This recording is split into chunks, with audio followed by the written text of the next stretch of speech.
many who don't recognise the theme of the BBC's longest-running serial. For 26 years, that everyday story of farming folk has given us all an image of how people live in the country. But down here, the Archers have some competition. Welcome to Acrebury, the everyday saga of a Wiltshire village.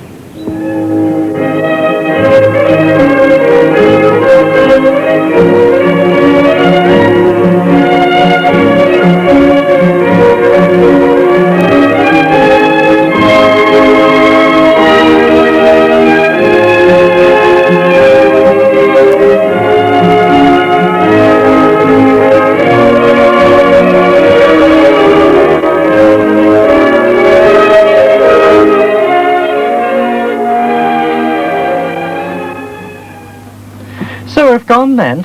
When did her go? Yesterday morning. They paid for the fare. My crike, I don't think I fancy going over there much. Different matter when your family's involved, though, I should think. Yeah, I suppose 'tis. Gerry Hughes, a 21-year-old stores assistant, has created a farming serial all of his own. Acrebury is this recording studio he built himself at his mum and dad's bungalow in Lynham. His stories about Farmer Barrett's family are broadcast once a week. His audience are hospital patients in Swindon who are kept enthralled with the goings-on in Gerry's fictitious village. Most of these patients know that Gerry writes and produces Acrebury, but very few realise that it's a real one-man radio show. He plays every character himself and has a repertoire of over 50 voices. Morning. Your sister-in-law's just been telling I about the barbed wire down at Penny Fales. What slaughtering whoever done it? I was saying about Mrs. Ryan. I've gone over to Ireland. Old Paddy, her brother, ain't too good by all accounts. Paddy? Oh, of course you never knowed him, did you? What was the concept of Acrebury? Why did you create it in the first place? Well, I thought it'd be a nice idea to create my own community and see how my characters' lives went on. Who's your favourite? I think my favourite character really is old Collingbourne Tuck, the old village crony, and what's he like? Well, he's like that. He's an old grouch, you know, and he's all right. He means well, and he loves his garden. Yeah. Now, when you're doing the vicar's wife, I mean, how does she go, in fact? Well, really, the vicar's wife is the farmer's daughter with a voice raised and a nose pinched to make her sound nasal. I see. It's a bit energetic, isn't it, doing all these different characters? Can be, yes. Yeah. Can be.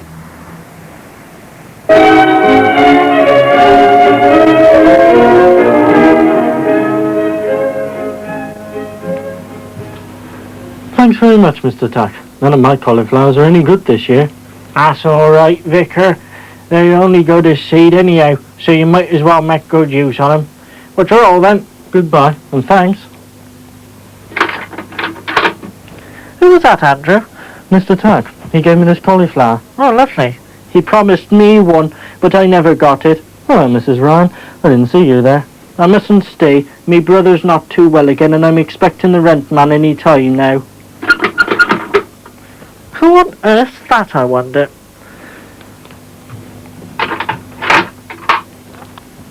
Hello, Mr. Barrett. What brings you here?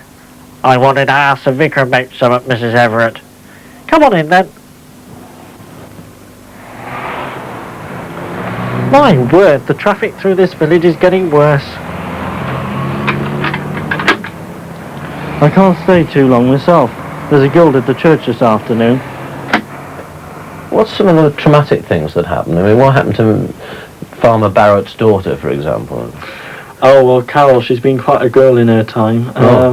In the first episode, her fiancé proposed to her, and then at the end of that episode, he broke it all off, and she married the then vicar's son, and has since been divorced because she had a child with the original fiancé who proposed to her, and it all sounds very sordid to me. Looking back, it did. At the time, it was all right, but it's very sordid looking back at it. Yeah, I mean, do you introduce a lot of sex into it? No more than you'd actually find in life, but you know what they say about the permissive 70s, and you've got to yield to them a bit. Have you? You built all this yourself. And you That's don't right. get paid a farthing for it. No. And you obviously work tremendously hard. Why do you do it?